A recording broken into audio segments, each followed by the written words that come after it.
नमस्कार। Travel with कहानी bye Annu YouTube channel में आपका स्वागत है।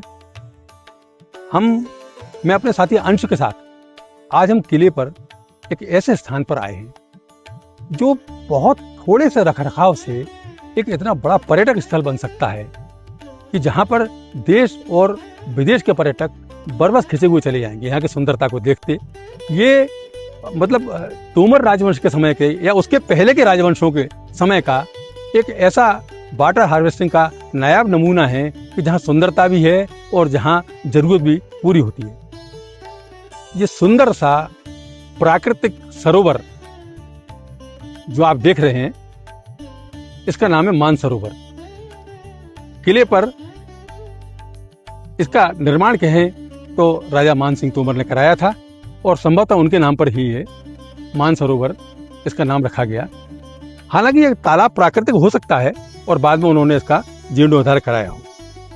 तालाब में आने के लिए ये सीढ़ियां हैं जो पूरी तरह अव्यवस्थित रूप से पड़ी हुई हैं और इन सीढ़ियों के ऊपर जाने के लिए बाद अब आप जब देखते हैं तो सामने की दीवार जो आपको दिखाई दे रही है इसमें बहुत छोटी सी गौर करने वाली बात है कि इसके दीवार पर जो ये जिस तरह के छज्जे बने हुए हैं,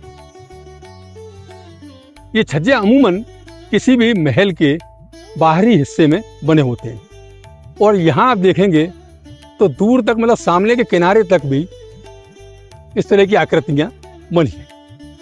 इसका मतलब ये है कि तालाब का जो एल शेप वाला हिस्सा है, इस एल शेप के हिस्से में तालाब के पिछले हिस्से में एल शेप का महल था और उस महल का बाहरी हिस्सा इस तालाब पर दिखाई देता था। ये वाटर हार्वेस्टिंग के जरिए इसमें बरसात का पानी इकट्ठा होता था और पूरे साल ये किले की आपूर्ति करता था।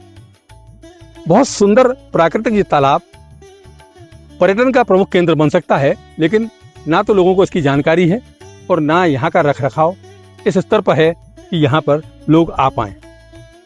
ये देखिए आप, राजवंश काल में इसमें प्रवेश के लिए इतने भव्य दरवाजे बनवाए गए थे।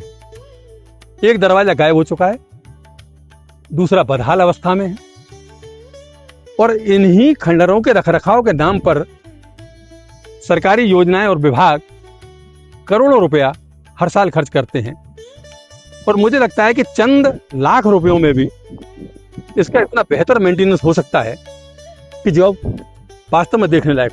ये बाहर देखिए आप, ये तालाब का बाहरी हिस्सा है, पूरे में झाड़ियां उगी हुई हैं। थोड़ी सी व्यवस्था करके इसमें घास या फूल पत्तियां यदि उगा दी जाएं तो ये बहुत अत्यंत आकर्षक बन सकता है। लेकिन ये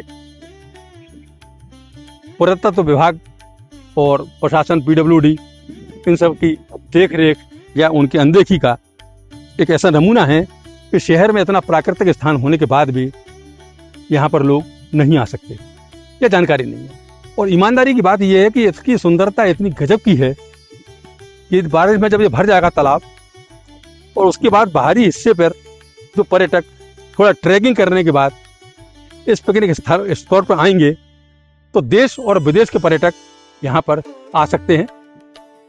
सामने ये जो परकोटा बना हुआ है किले का, इसके आसपास में रंगमंच की व्यवस्था करके लोक कलाकारों को मौका दिया सकता है जो पर्यटकों का मनोरंजन करें। इतना भव्य पर्यटक स्थल होने के बाद भी यहाँ पर ना तो किसी की रुचि है और ना कोई इसका रखरखाव करना चाहता है। आज जो मैंने आपको दिखाया ये मानसरोवर, ये बहुत प्राकृतिक और बहुत सुंदर स्थान।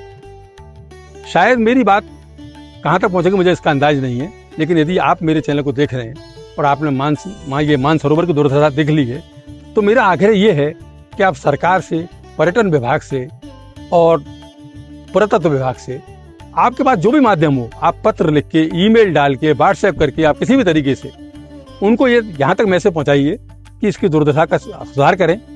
कुछ सामाजिक संस्थाओं की जिम्मेदारी दे दें, किसी कंपनी के CSR फंड से इसका विकास करा दें, लेकिन कम से कम इसलिए करा दें कि यहाँ पर लोग आ सकें। मानसरोवर की कहानी के बाद साथ ही हम अपने इस यात्रा को यहाँ विराम देते हैं। अगली बार फिर आपको एक नए और अनोखे स्थान पर लेकर चलेंगे।